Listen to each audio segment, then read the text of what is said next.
नमस्कार, स्वागत है आपका हिंदी न्यूज नेशनल में और मैं हूं आपके साथ रुचिका रावत और आप देख रहे हैं अपने उत्तराखंड। उत्तराखंड में निवेश को लेकर एक बड़ी कामयाबी मिली है। जी हां, ग्लोबल इन्वेस्टर समिट 2023 में हुई 3 लाख करोड़ के समझौते में से 1 लाख करोड़ से अधिक के निवेश को धरातल पर उतार दिया गया।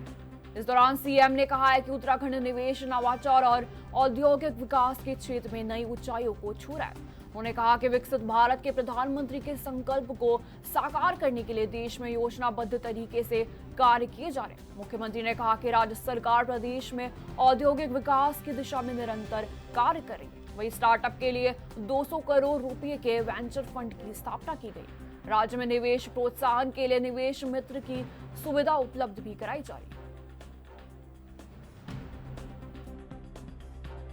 आदरणीय प्रधानमंत्री श्री नरेंद्र मोदी जी और आदरणीय गृह मंत्री जी के देवभूमि उत्तराखंड से लगाव को हर कोई जानता है। उनका प्रेम किसी से छुपा हुआ नहीं है। जब वर्ष 2023 में हमने देहरादून में ग्लोबल इन्वेस्टर समिट का आयोजन किया था, तो उसके उद्घाटन अवसर पर हमें आदरणीय प्रधानमंत्री श्री नरेंद्र मोदी जी का आशीर्वाद और मार्गदर्शन प्राप्त हुआ था। और जब उसी समिट का सफलतापूर्वक वो कार्यक्रम संपन्न हुआ, उसका समापन हुआ था, तब हमारे बीच आदरणीय गृह मंत्री जी स्वयं उपस्थित हुए थे और उन्होंने अपने प्रेरणादायक विचारों से हम सभी को नई दिशा और ऊर्जा प्रदान की थी। मुझे आज भी वो दिन याद है जब ग्लोबल इन्वेस्टर समिट के समापन समारोह के अवसर पर आदरणीय गृह मंत्री जी ने कहा था कि ये समापन नहीं है, बल्कि उत्तराखंड में एक नए युग का सूत्रपात है। और मुझे प्रसन्नता है उनकी। वहीं रुद्रपुर में उत्तराखंड निवेश उत्सव कार्यक्रम में मुख्यमंत्री पुष्कर सिंह धामी ने केंद्रीय गृह मंत्री अमित शाह की जमकर तारीफ की। धामी ने अमित शाह को नए भारत का लौह पुरुष बताया और कहा कि उन्होंने नक्सलवाद का खात्मा किया है और सहकारिता के क्षेत्र में कई उपलब्धियां भी हासिल की।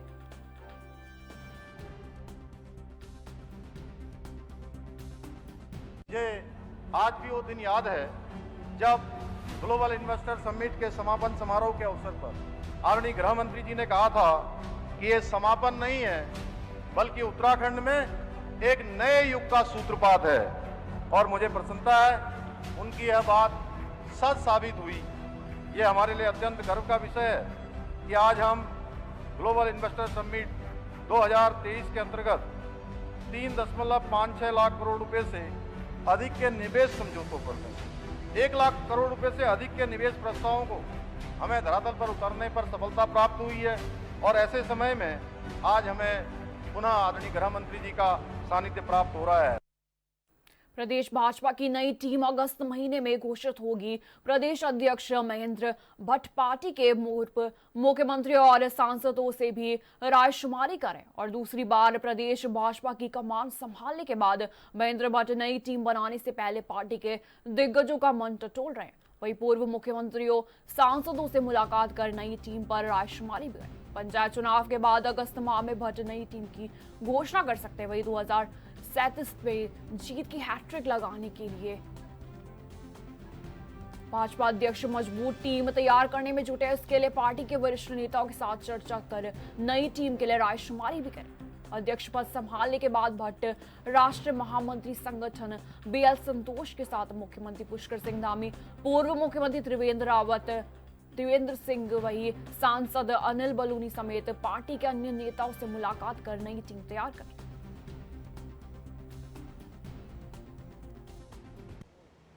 प्रदेश भाजपा की नई टीम अगस्त महीने में घोषित होगी। और अगर बात करें तो महेंद्र प्रसाद भट्ट जो प्रदेश अध्यक्ष हैं, उन्होंने जो है पूर्व मुख्यमंत्रियों और सांसदों से भी रायशुमारी वो कहीं ना कहीं जो है इसको लेकर कर रहे हैं। और दूसरी बार जो है प्रदेश अध्यक्ष भाजपा की कमान संभालने के बाद जो है महेंद्र भट्ट जो है नई टीम बनाने से पहले जो है पार्टी के दिग्गजों का जो है मन टटोल रहे हैं और कहीं ना कहीं पूर्व मुख्यमंत्रियों, सांसदों से मुलाकात कर नई टीम पर जो है रायशुमारी कर रहे हैं। और अगर बात करें तो पंचायत चुनाव के बाद अगस्त माह में जो है महेंद्र प्रसाद भट्ट नई टीम की घोषणा कर सकते हैं और 2027 में जीत की हैट्रिक लगाने के लिए भी जो है भाजपा अध्यक्ष मजबूत टीम तैयार करने में कहीं ना कहीं जुटे हुए हैं। और अगर बात करें तो इसके लिए पार्टी के वरिष्ठ नेताओं के साथ जो है उनकी चर्चाएं चल रही हैं, नई टीम के लिए रायशुमारी कर रहे हैं। कहीं ना कहीं अगर बात करें तो अध्यक्ष पद संभालने के बाद जो है महेंद्र प्रसाद भट्ट जो है राष्ट्रीय महामंत्री संगठन के जो हैं बीएल संतोष और उनके साथ जो है मुख्यमंत्री के अलावा साथ साथ पूर्व मुख्यमंत्री त्रिवेंद्र सिंह और सांसद अनिल बलूनी समेत पार्टी के जो दिग्गज नेता हैं और पूर्व सांसद हैं या फिर वर्तमान सांसद हैं, उन सभी के साथ जो है रायशुमारी कर रहे हैं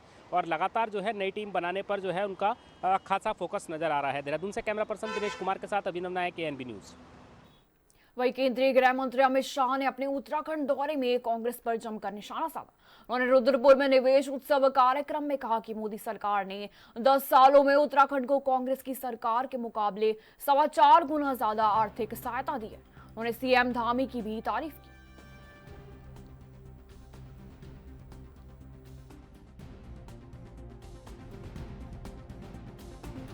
अच्छे काम में जैसे कोई दूध में नींबू निचोड़ देता है ना, तो दूध फट जाएगा। इसी प्रकार से राजनीति करने के आगे सुबह सुबह ट्वीट किया कि अमित भाई उत्तराखंड को क्या मिला वो कह कर जाना। मैं कांग्रेसियों को कहना चाहता हूं, मैं तो उत्तराखंड को क्या दिया भारत सरकार ने इसका हिसाब देता हूं, मगर आप जरा आपकी 10 साल सरकार थी तब क्या किया उसका हिसाब देंगे क्या? वो नहीं देंगे तो दोनों हिसाब मैं ही दे देता हूं। भाइयों बहनों, 2004 से 14 कांग्रेस की सरकार चली। उत्तराखंड को डिवेल्यूशन और ग्रांट इन एड के कुल मिलाकर 53,000 करोड़ रुपया दिया। मेरी बात ध्यान से सुनना, 53,000 करोड़। अब 10 साल सरकार उनकी भी चली, 10 साल सरकार हमारी भी चली। उन्होंने 53,000 करोड़ दिया। 4 से 14 में मोदी जी ने 14 से 24 में 1,86,000 करोड़ रुपया। वहीं केंद्रीय गृह मंत्री अमित शाह ने रुद्रपुर में उत्तराखंड निवेश उत्सव 2025 में शिरकत की। उन्होंने उत्तराखंड सरकार द्वारा 1 लाख करोड़ रुपए के निवेश को सफलतापूर्वक धरातल पर उतारने की सराहना भी की। वहीं शाह ने विकसित भारत के लक्ष्य के लिए उत्तराखंड के विकास को महत्वपूर्ण बताया और राज्य सरकार को केंद्र से हर संभव सहायता का आश्वासन दिया।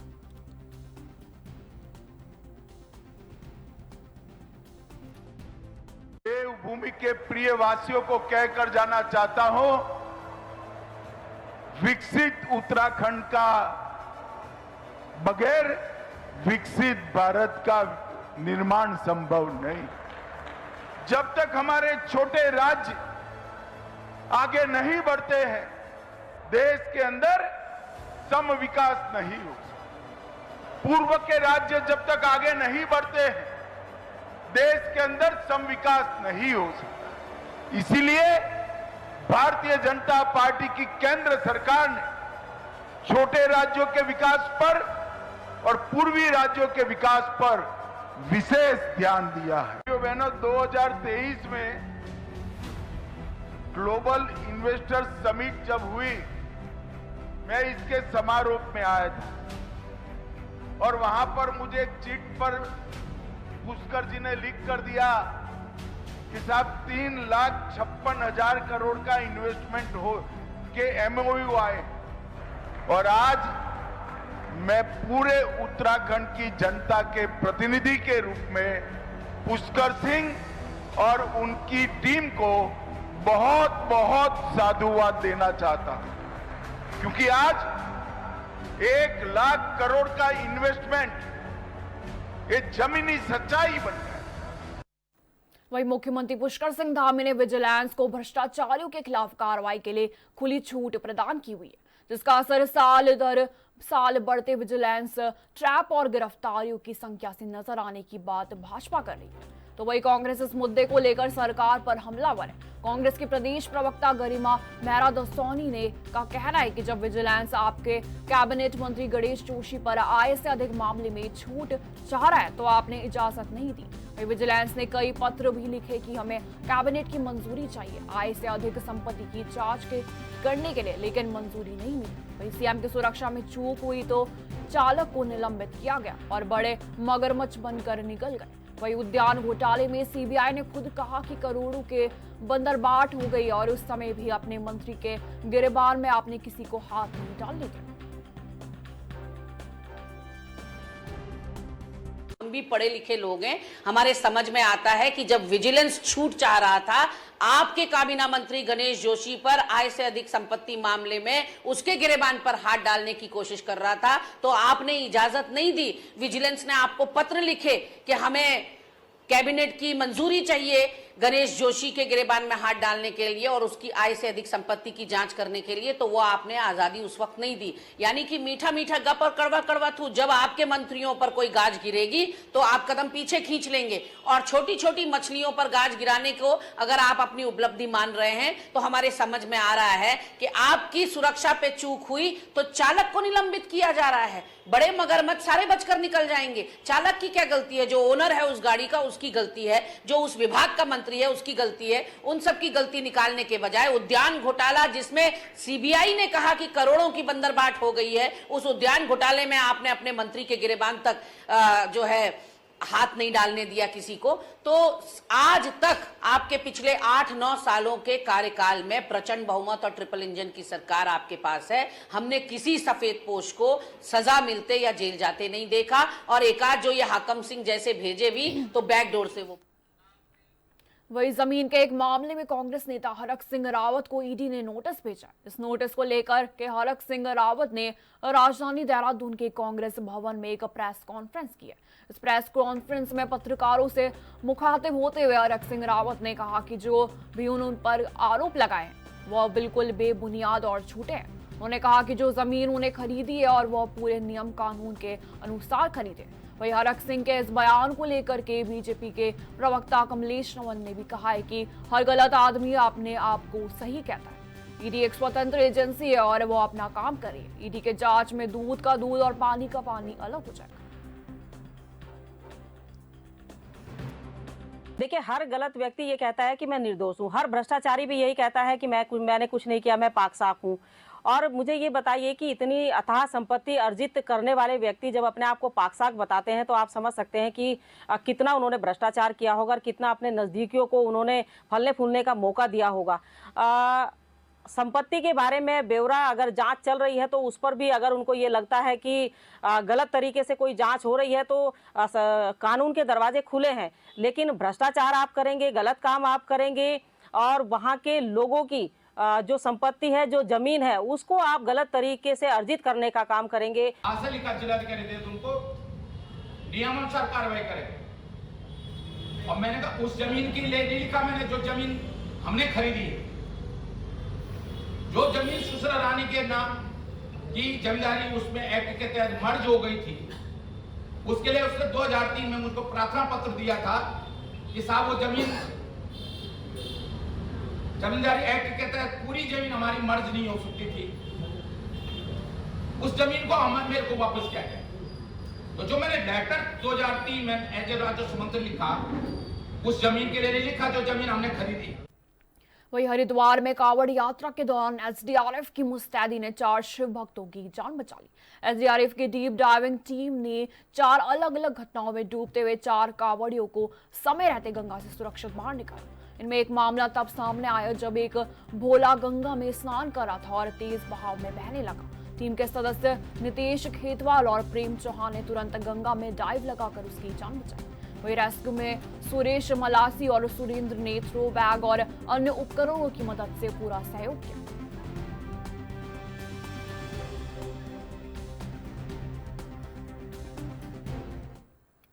वक्त हो चुका है छोटे से ब्रेक का, फौरन लौटेंगे।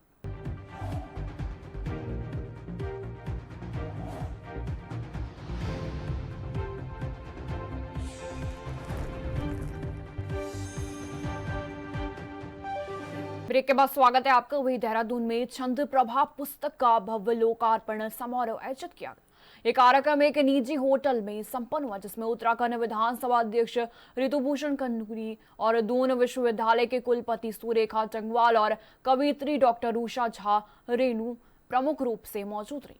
इस मौके पर कवियत्री डॉक्टर उषा झा ने बताया कि यह पुस्तक सनातन छंदों और काव्य परंपरा को समर्पित है। इसमें पर्यावरण, मातृत्व, बेटियों की परवरिश जैसे संवेदनशील विषयों पर नए नए छंदों के माध्यम से अभिव्यक्ति दी गई है। उन्होंने बताया कि साहित्य उन्हें अपने पिता से विरासत में मिला और अब वो इस परंपरा को अपनी रचनाओं के जरिए आगे बढ़ा रही। छंद प्रभा से पहले भी उनके कई साहित्यिक कृतियां लिखी हैं। कार्यक्रम में गणमान्य अतिथियों ने पुस्तक का लोकार्पण कर डॉक्टर उषा झा के कार्य को सराहा और उन्हें शुभकामनाएं दी। देखिए, ऐसा है कि मुझे आज यहाँ पर आकर, जहाँ हमने छंद प्रभा जो उषा झा है रेणु, उनकी जो किताब उन्होंने लिखी है छंद प्रभा, उसका लोकार्पण किया है, मुझे बहुत ही आनंद आया। बहुत रेयर होता है कि हम ऐसी जगहों पे बैठते हैं जहाँ क्रीम बैठी है लेखकों की, कवियों की, साहित्यकारों की। तो मुझे यहाँ आकर बहुत अच्छा लगा और पूरा माहौल बहुत सुंदर है और अच्छा लगा मुझे यहाँ पर आकर। उषा झा रेणु, उनकी जो किताब छंद प्रभा है, इसका यहाँ पर विमोचन हुआ है और उन्होंने जीवन के कई आयामों को छंदबद्ध किया है और बहुत ही सरल भाषा में किया है। आप लोगों ने देखा, कुछ लोगों ने गायन किया और पूरे जीवन के उन पक्षों को उन्होंने छुआ है, चाहे मातृ पक्ष हो, प्रेम का पक्ष हो, वीरता का पक्ष हो, श्रृंगार रस हो, और उसे छंदबद्ध किया है। छंद भारतीय साहित्य में कविता का वो पक्ष है जो आपको वेस्टर्न लिटरेचर में नहीं मिलता। वहाँ वर्ड्स फ्री पोइट्री का चलन है और यहाँ पर जब तक छंद नहीं है तब तक कविता नहीं है। तो जो इन्होंने लिखा है, रेणु जी ने जो लिखा है, वो बहुत ही अच्छी तरीके से उसको छंदबद्ध किया है और हर तरह की कविता है। वैसे काव्यमय पुस्तक है ये। देशभक्ति, पर्यावरण, बेटियां, वात्सल्य, भक्ति, हर रंग के इसमें कविता है और छंद है, छंदबद्ध है, इसलिए इसका ज़्यादा महत्व होता है। और मुझे साहित्य में बहुत रुचि। मैं डॉक्टर उषा झा रेणु हूँ, महिला मंच की यहाँ की अध्यक्ष हूँ, पूर्व CMO doctor SK Jha ji की धर्मपत्नी हूँ और मुझे साहित्य में बहुत रुचि है। मुझे ये अपने पिता से, उनके माध्यम से, उनके जिनके माध्यम से मुझे प्राप्त हुआ है। उनके सांस्कृतिक साहित्यिक धरोहर को मैं जीती हूँ और मैं साहित्य में ही जीती हूँ और हमेशा साहित्य साधना में लगी रहती हूँ ताकि कोई ऐसी मुक्ति मिले जो कि एक रचना ही किसी साहित्यकार। वहीं टनकपुर के जिलाधिकारी मनीष कुमार ने देर रात उप जिला चिकित्सालय का औचक निरीक्षण किया। उन्होंने अस्पताल के विभिन्न वार्डों का दौरा कर मरीजों से स्वास्थ्य सुविधा और दवाओं की उपलब्धता के बारे में जानकारी ली। जिलाधिकारी ने आयुष्मान भारत योजना के लाभार्थियों से भी बात की और स्वास्थ्य सेवाओं को बेहतर बनाने के लिए प्रतिबद्धता जताई।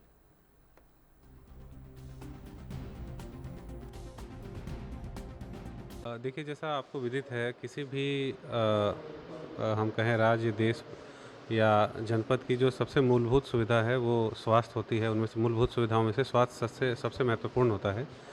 तो उसी क्रम में मैं अभी जितने भी हमारे स्वास्थ्य केंद्र हैं उनमें क्या वर्तमान में उनके पास अवस्थापनाएँ हैं, क्या सुविधाएं, बुनियादी सुविधाएं हैं और उनकी क्या कमियां हैं, इन सारी चीज़ों को जो है ये देखा जा रहा है। और इसमें लगातार माननीय मुख्यमंत्री जी के भी निर्देश हैं कि कहीं पर कोई कमी है उन कमियों को पूरा किया जाए और हमारे जो संसाधन हैं उनको किस प्रकार से अधिक आम जन के लिए उपयोग में लाया जा सकता है, वो उसके लिए भी कहा।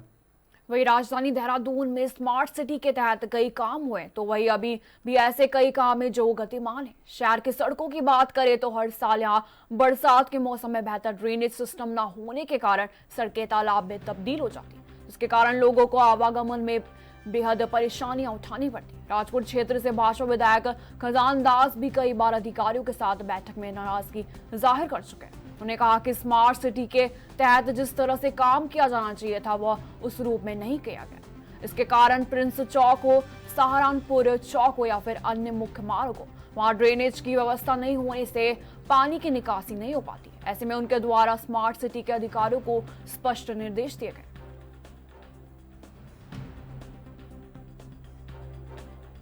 विकास होना चाहिए, वो नहीं हो पा रहा है। और जैसे मैं बात करता हूँ, प्रिंस चौक में बरसों से पानी भर रहा है। जैसी मोटी बारिश होती है तो वहाँ पर ओवरफ्लो होता है, इसलिए दिक्कतें आती है, गाड़ियाँ तैरने लगती है। इस बात को लेकर के मैंने अपनी चिंता जाहिर की और अधिकारियों को कहा कि इसमें लीपा पोती न करते हुए वहाँ पर तुरंत तत्काल कार्रवाई करें। और स्मार्ट सिटी का भी शुरू से ही मैं बोलता रहा, शुरू से ही मेरा उनसे लगभग जो मेरा कहने का तरीका था वो मैंने बोला भी, उनको टाइट करके भी बोला, निवेदन करके भी बोला, किंतु ड्रेनेज सिस्टम जिस तरह से होना चाहिए वो अभी तक नहीं हुआ। वही देहरादून दुग्ध उत्पादक सहकारी संघ ने दूध की क्वालिटी को लेकर उठाए जा रहे सवालों और प्रचार को पूरी तरह से भ्रामक करार दिया। दुग्ध उत्पादक सहकारी संघ के प्रधान प्रबंधक सक्षम श्रीवास्तव ने कहा है कि कई स्तर पर क्वालिटी की जांच की जाती है और भारत सरकार के मानकों के तहत ही क्वालिटी की जांच के बाद दूध की सप्लाई होती है। उन्होंने कहा कि कई तरह की भ्रामक खबरें इसको लेकर फैलाई जा रही है। साथ ही उन्होंने कहा किसान जब दूध लेकर आते हैं तो उसकी सभी तरह की क्वालिटी टेस्टिंग की जाती है और टेस्टिंग में सही दूध होने पर ही उसको लिया जाता है, तभी उसकी पेमेंट भी की जाती है। वही दुग्ध संघ के प्रधान प्रबंधक ने कहा कि क्वालिटी को लेकर कोई भी कौतूहली नहीं बरती जाती। पहले दूध की जांच समिति के सचिव मिल्क एनालाइजर से करते हैं, वही उसके बाद हमारे पास आने के बाद भी चेक किया है और कई तरह की जांच के बाद ही दूध को पास किया जाता है। जी, मैं ये एक तो पहले आपके माध्यम से प्रदेश की जनता और जो हमारे विशेषकर देहरादून जनपद की जनता है, इसको आश्वस्त करना चाहूँगा कि जिस तरह का आजकल मीडिया में बातें चल रही हैं, हर जगह बातें चल रही हैं कि आचर की क्वालिटी में कोई फॉल्ट है, यहाँ पे सब स्टैंडर्ड मटेरियल यूज़ किए जाते हैं, ये पूरी तरीके से गलत है, भ्रमात्मक है। हमारे यहाँ सारे सिक्योरिटी जो क्वालिटी चेक्स हैं वो पूरे फॉलो किए जाते हैं, क्वालिटी पैरामीटर सारे फॉलो होते हैं और जो भी हमारा जो दूध है भारत सरकार के FSSAI के जो भी मानक है वो सारे इसमें फॉलो होते हैं। लगा बहुत समय से हम भारतीय सेना और अलग अलग गवर्नमेंट एजेंसी और मार्केट में दूध सप्लाई कर भी रहे हैं और हमारा जो दूध है वो सारा किसानों से ही खरीदा जाता है। इस समय जो हमारा प्रोक्योरमेंट है देहरादून के जनपद के किसान, गैंडी खाता जनपद के किसान और उधम सिंह नगर से भी हम दूध मंगवा रहे हैं, तो वही प्रोसेस करके प्रेशराइज करके अलग अलग टेस्ट के बाद वही सप्लाई किया जाता है। इसमें किसी भी तरह की वही कांवड़ यात्रा को देखते हुए ड्रग विभाग की टीम ने डोईवाला से लेकर ऋषिकेश तक 15 मेडिकल स्टोर पर अचानक छापेमारी की। छापेमारी होने से मेडिकल स्टोर संचालकों में हड़कंप मचा रहा। वही ज्यादातर सभी मेडिकल स्टोर पर छोटी मोटी कमियां पाई गई, जिन्हें सुधारने के निर्देश ड्रग विभाग के अपर आयुक्त ताजबट सिंह ने दिए। वही दोबारा कमियां मिलने पर लाइसेंस निरस्त करने की चेतावनी भी दी।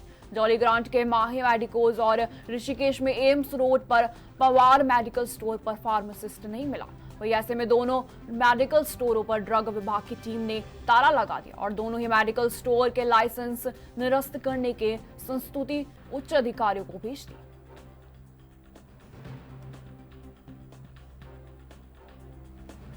क्लीन स्वीप एक आदेश किया हुआ है कि जितने भी मेडिकल स्टोर्स हैं या जो फूड हमारे ढाबे हैं या खाना जहां भी प्रोवाइड किया जा रहा है उसमें सही खाना मिल रहा है या नहीं मिल रहा, दवाइयाँ किस तरह से दी जा रही है, फार्मासिस्ट है या नहीं है। तो मैं देख रहा हूँ हमने अभी रानी पोखरी से लेकर के यहाँ तक किया है, तो जिन जिन दुकानों में फार्मासिस्ट नहीं उपलब्ध है उनको सबको शोकॉज करके उनके लाइसेंस कैंसिल कर दिए जाएंगे।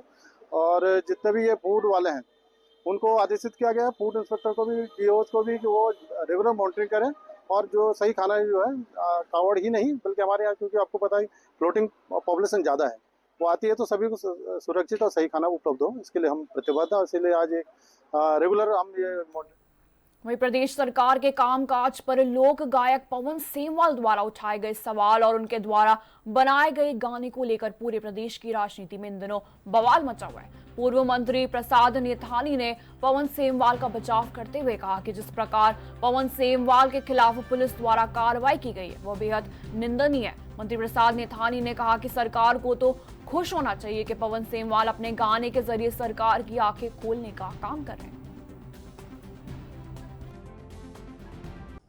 अभी धामी जी ने हमारे एक बहुत ही लोकप्रिय गायक हैं जो हमारी लोक संस्कृति को जिंदा रखने का अभियान चलाए हुए हैं, भाई पवन सेमवाल जी जो दिल्ली में रहते हैं। उन्होंने एक गाना बनाया है धामी जी पर, धामी जी की सरकार पर, और उस गाने को सुन करके धामी जी ने आनन फानन में इतने क्रोधित हुए कि पवन सेमवाल जी को दिल्ली से उठा करके यहाँ देहरादून थाने में रखा गया और उसके बाद उनको सुबह छोड़ दिया गया और अब पवन भाई जो हैं सकुशल अपने घर दिल्ली में पहुँच चुके हैं। तो ये जो घटनाक्रम है ये हमारे उत्तराखंड के लिए बहुत शर्मसार है। धामी जी कोई भी पत्रकार हो, कलाकार।